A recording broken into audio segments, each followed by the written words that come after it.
I think there's a big difference in comparing someone to Hitler on the one hand, which I don't do. I think that's a big mistake. And I said that in the speech that you're referring to. That's a unique form of evil that should not ever be compared to anything.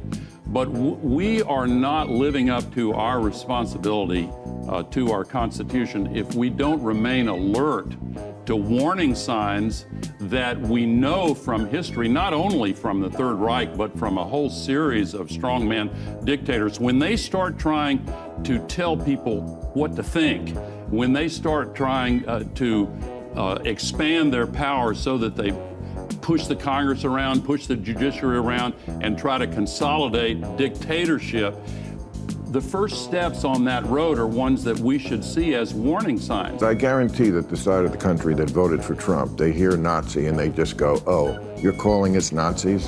First of all, it's a bit of a false premise, as bad as they are. And also, it just says to them, well, you just hate us. And one thing I've learned in recent years is that the one thing that's more powerful than money is hate. So Bill just sat down with none other than Al Gore, yes, Clinton's forever VP, and dropped one of his classic truth bombs. The unapologetic comedian didn't hold back, taking aim at Gore's latest episode of full-blown Trump derangement syndrome. And let's just say, the internet barely made it out alive. If you love these brutally awkward moments wrapped in sharp humor, smash that like button and subscribe so you never miss another fiery, unfiltered takedown. You've been warned. It gets better from her.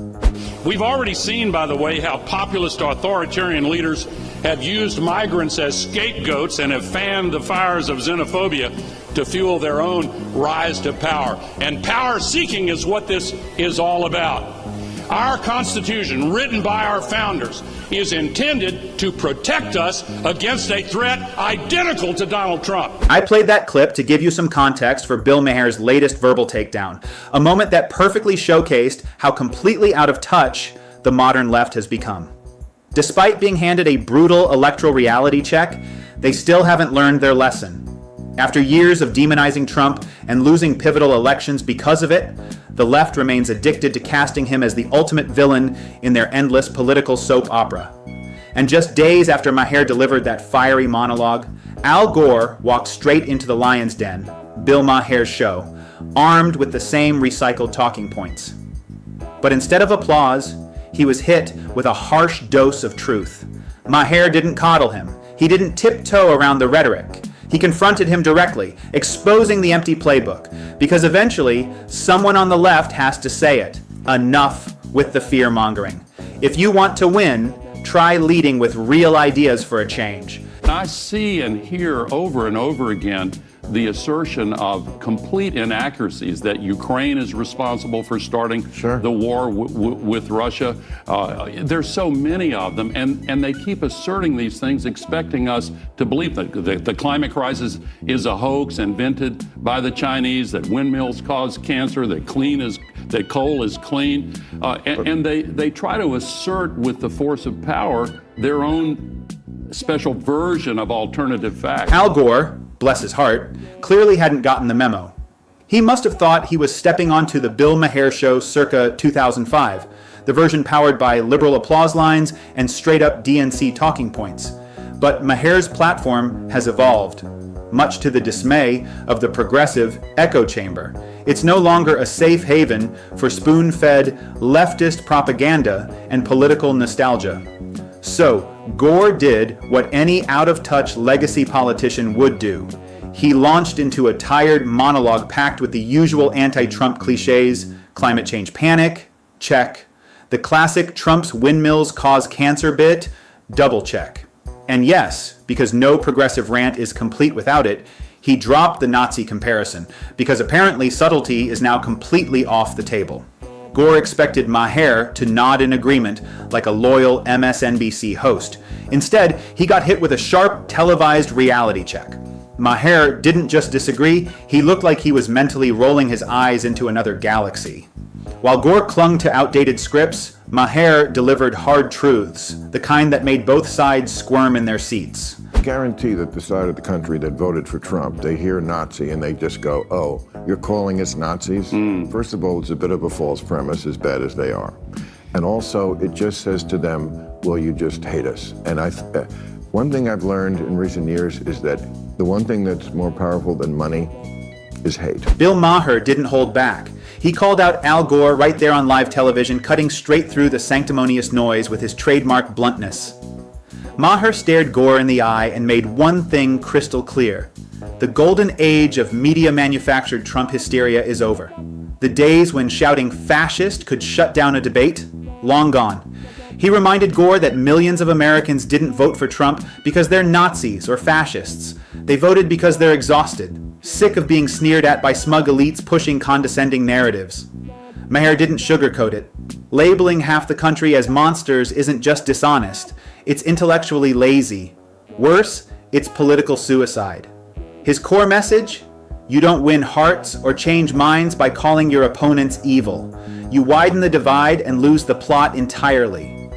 If Democrats want to stay relevant in today's political climate, Maher warned, they need to stop preaching from ivory towers and start actually listening. The old outrage tactics from 2016, they don't land anymore. People are done with hysteria. They're craving facts, nuance, and a little honesty. And Bill Maher made absolutely sure Al Gore heard every word of it, but Maher wasn't finished, not even close. When people hate you so much, and when they think you hate them so much, even the money goes out the window. Well, Not that I think Trump is going to survive if he takes the economy down, but this idea that, well, just to take a random example, you can't even break bread with them. We hate you so much that Well, you're not even, look, I know you're that- deplorable and you're not worth having dinner with. I know that you've been attacked on this, and I What? want to. Yeah. In this moment, Maher wasn't just debating Al Gore. He was issuing a warning, almost pleading. He urged Gore to abandon the self-sabotaging tactic of vilifying every American who dared to vote for Trump. Because let's face it, this entrenched us versus them mindset isn't just toxic, it's pure political malpractice. Maher spelled it out clearly: keep demonizing half the electorate, and it won't just tank Democratic election chances, it will further fracture an already divided nation. Remember when a wave of progressives boldly claimed they'd never speak to a Trump voter again? When Thanksgiving dinners became political war zones and families split over ideology? Yeah, how did that work out? Spoiler, it didn't. Democrats went on to suffer one of their most humiliating electoral defeats in recent history. Why? Because lecturing voters isn't strategy, it's a tantrum. And voters don't reward tantrums, they walk away. But Maher wasn't done. That wasn't the peak. He was just about to deliver his most devastating verbal blow yet, a takedown so sharp even Gore couldn't spin his way out of it. You were in the news this week for invoking Nazis. Well, I didn't do what J.D. Vance did and call Trump America's Hitler when he did that a few years ago. I think there's a Well, what he actually said was, I think about Trump a lot, and he could be an asshole just like Nixon, or he could be America's Hitler. Oh, that's and accurate, I remember yeah. thinking, so the good option is that he's just an asshole like Nixon. This lie has been circulating for years, and finally, it took someone like Bill Maher to set the record straight. Despite the repeated claims pushed by some Democrats and their media allies, J.D. Vance has never called Donald Trump Hitler, not once. But that hasn't stopped the usual suspects from twisting his words and weaponizing them in a desperate attempt to smear Trump's presidential campaign. This kind of misinformation has become routine. Take a partial quote, rip it out of context, and amplify it across the media to create a false narrative. The objective isn't to inform, it's to confuse, distract, and divide the public. Thankfully, voices like Maher's, people unafraid to challenge the spin, are sparking a much-needed reckoning with the truth. They're refusing to let distortions go unchecked. So the question remains, did Al Gore back down when confronted? Let's find out, because the truth isn't just overdue, it's finally fighting back. I think there's a big difference in comparing someone to Hitler on the one hand, which I don't do. I think that's a big mistake. And I said that in the speech that you're referring to. That's a unique form of evil that should not ever be compared to anything. But we are not living up to our responsibility to our Constitution if we don't remain alert to warning signs that we know from history, not only from the Third Reich, but from a whole series of strongman dictators. When they start trying to tell people what to think, when they start trying to expand their power so that they push the Congress around, push the judiciary around, and try to consolidate dictatorship, the first steps on that road are ones that we should see as warning signs. So, at long last, Al Gore has finally walked back his comparison of Donald Trump to Hitler. About time. Hopefully, the rest of his peers in the Democratic Party and their allies in the left-leaning media will follow suit and retire that tired, inflammatory talking point for good. But what Gore said next, that's where the real irony begins. He warned against a government that tells people what to think. Seriously? That's rich coming from someone aligned with an administration that has practically built its entire identity around ideological enforcement. From suppressing dissent on social media to advancing divisive narratives through schools and public platforms, no recent administration has worked harder to control what Americans believe than the Biden White House. Whether it's climate, race, gender, or pandemic policy, they've pushed one narrative and punished anyone who questioned it. Gore's warning might have landed if it hadn't described his own side so perfectly. Irony much? Larry David, because you're friends, aren't you?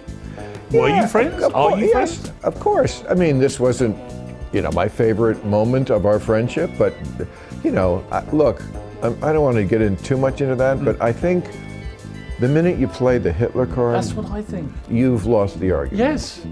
And also, I must say, come on, man. Hitler, Nazis, nobody has been harder about and more prescient, I must say, about Donald Trump than me. I don't need to be lectured on who Donald Trump is. Just the fact that I met him in person didn't change that.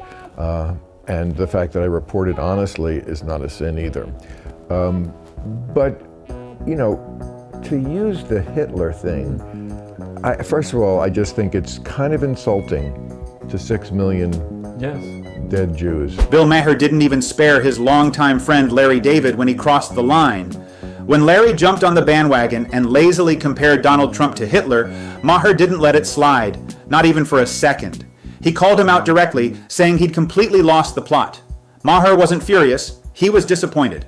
Because when even sharp comedic minds fall back on hysterical, historically illiterate comparisons, it doesn't elevate the conversation. It cheapens it. It trivializes real evil and derails legitimate political discourse.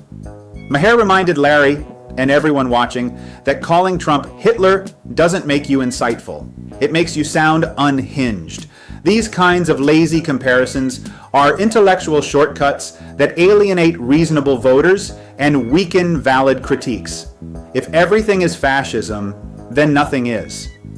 And if comedy loses its grounding in reality, it stops being a mirror to society and becomes just another echo chamber, one where even the punchlines fall flat. I know people can say, well, we're just comparing it in this way. Well, it's an argument you kind of lost just to start it. It's just, look, maybe it's not completely logically fair, but Hitler has really kind of got to stay in his own place. He is the goat of evil, and we're just going to have to, I think, leave it like that. So, did I think that was appropriate? No, but Bill Maher is absolutely right. Hitler stands alone in a category of evil so uniquely monstrous, so historically unparalleled, that comparing any modern political figure to him is not only absurd, it's deeply irresponsible. Equating Donald Trump, or anyone else for that matter, with Adolf Hitler doesn't advance the conversation. It cheapens it. It minimizes the true horror of what Hitler did and trivializes the suffering of millions who endured the brutality of his regime. When people casually invoke Hitler to score political points, they're not just making a weak analogy. They're eroding the moral weight of history. Maher understands this, and more importantly, he's willing to say it, even if it means pushing back against his own side. Because Holocaust-level comparisons every time you dislike someone politically aren't just hyperbolic, they're intellectually lazy, cloaked in a false sense of moral high ground. And in the long run, that kind of rhetoric only backfires. people have the right to Did you know he was going to do it? Of course not. And people. How did you find out? Somebody, my publicist said, this is going on today and you should know it. And I was like, oh, okay. Al Gore, Larry David, and a long list of Democrats still haven't learned the lesson that was loudly delivered at the ballot box. They continue to cling to the same exhausted strategy that's already backfired, spinning exaggerated narratives and outright lies about Donald Trump. It's political deja vu, only this time it reeks of desperation. Instead of recalibrating or reconnecting with voters, they've doubled down on hysteria, hoping that if they scream dictator loud enough, people will suddenly forget about real issues, like inflation, the border crisis, and a crumbling trust in our institutions. Spoiler alert, they won't. Demonizing Trump might earn some applause in coastal cocktail circles, but in the real world, voters are tuning it all out. They're tired of scare tactics. They want solutions, not slogans. And as long as Democrats keep playing the same broken record, they'll keep getting the same result. Stunned reactions on election night and red wave maps plastered across CNN. That's it for today's video. If you enjoyed this kind of fiery breakdown, smash that like button and hit subscribe so you don't miss what's coming next. Thanks for watching. See you in the next one.